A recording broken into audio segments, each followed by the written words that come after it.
Hello, my name is Jasmine Martinez, and today I'll be talking about the organization of the human body. In this presentation, I will identify the major body cavities and the organs in the cavities.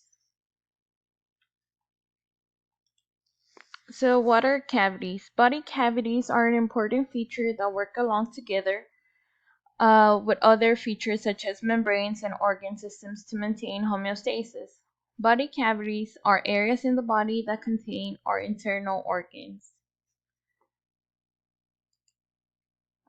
So we have two major cavities. One of them is the ventral cavity, which is the one right here in red. And we also have the dorsal cavity, which is the one in yellow right here.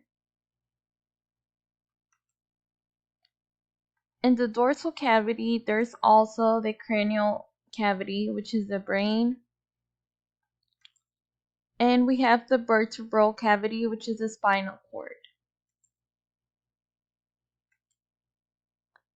In the ventral cavity, we have the thoracic cavity, which includes the pleural cavity, the mediastinum, and the pericardial cavity.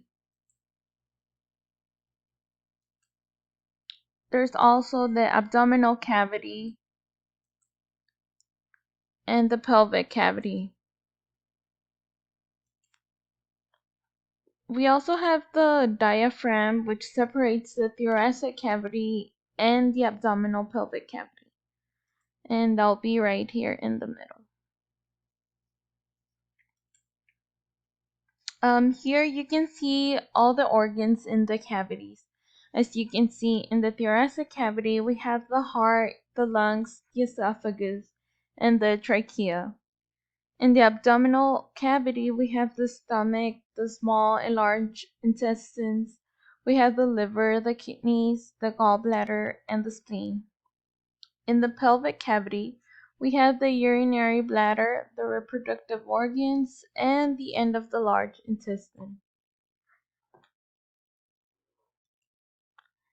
And this is my works cited where I got all my information from. Thank you.